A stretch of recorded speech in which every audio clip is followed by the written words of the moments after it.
नंदनी अपने पति से झगड़ा बवाल करके अपने ससुराल से अपने मायके आकर रहने लगी और फिर अपने मायके में ही उसने 2 बॉयफ्रेंड बना लिए और फिर दोनों के साथ 61-62 वाला प्रोग्राम चलाने लगी। और नंदनी के दोनों बॉयफ्रेंडों को ये नहीं पता था कि ये उसके साथ प्यार करते हैं। दोनों को एक दूसरे के बारे में नहीं पता था। और एक दिन जब इन दोनों को एक दूसरे के बारे में पता चला तो एक ऐसा कारण हो गया जिसे सुनने के बाद आप लोग हैरान हो जाएंगे। नमस्कार दोस्तों, एशियन क्राइम अफेयर चैनल में आप सभी प्यारे दर्शकों का स्वागत है। दोस्तों, एशियन क्राइम अफेयर चैनल को आप सभी लोग सब्सक्राइब कीजिए, वीडियो को लाइक कीजिए और वीडियो को ढेर सारा शेयर भी कीजिए। दोस्तों चढ़ती जवानी और हवस की ये कहानी उत्तराखंड से सामने आई है, जहां पर एक नंदनी नाम की बेहद ही खूबसूरत, बेहद ही अच्छी लड़की रहती थी जिसकी उम्र लगभग 25 से 26 साल थी।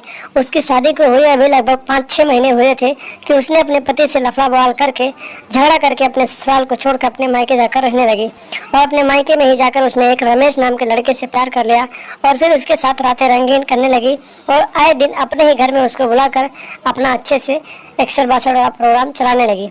इसी तरीके से रमेश के साथ उसने लगभग 5 से 6 महीने तक रिलेशनशिप बनाया। लेकिन फिर नंदनी का जब रमेश से मन भर गया तो फिर उसने एक महेश नाम के लड़के से रिलेशनशिप बना लिया और उसे बॉयफ्रेंड बना लिया और उसके साथ 61-62 करने लगी। और जब भी मौका मिलता था तो रमेश के साथ करती थी और जब उसे दूसरा मौका मिलता था तो महेश के साथ करती थी। यानी नंदनी अपने दोनों बॉयफ्रेंड के साथ 61-62 करती थी। और एक दिन की बात है, नंदनी अपने घर में करीब 12 बज रहे थे रात को, अपने पुराने बॉयफ्रेंड रमेश को बुलाकर उसके साथ 61-62 करवा रही थी। तभी अचानक उसका नया वाला बॉयफ्रेंड महेश पहुंच जाता है और फिर वो अपनी गर्लफ्रेंड को उसके पुराने वाले बॉयफ्रेंड के साथ निर्वस्त्र अवस्था में देख लेता है, आपत्तिजनक हालत में देख लेता है। तो फिर वो उसके साथ लड़ाई झगड़ा शुरू कर देता है। जब महेश रमेश से लड़ाई झगड़ा करना शुरू कर देता है तो जो नंदनी होती है वो रमेश से कहती है कि ये आखिर कौन है, ये हमारे बीच क्यों आ रहा है। नंदनी जो होती है उन दोनों के बीच झगड़ा फंसा देती है और फिर देखते ही देखते रमेश जो होता है नंदनी के साथ मिलकर महेश की जान ले लेता है और फिर आधी रात को ही वहां से फरार हो जाता है। और फिर उसकी लाश को नंदनी ले जाकर अपने गांव के थोड़ी दूर पर एक तालाब में फेंक देती है। जब सुबह होता है तो तालाब में महेश का लाश उतराता हुआ दिखता है तो ग्रामीण देखते हैं, उसकी सूचना पुलिस को देते हैं। मौके पर पुलिस पहुंचती है और फिर लाश को कब्जे में लेकर पोस्टमार्टम के लिए भेज देती है और फिर छानबीन करने लगती है। तो लोगों के जरिए पता चलता है कि महेश का गांव में रहने वाली एक नंदनी नाम की लड़की के साथ अफेयर चल रहा था। पुलिस वाले शक के तौर पर नंदनी को हिरासत में लेते हैं और फिर पूछताछ करने लगते हैं।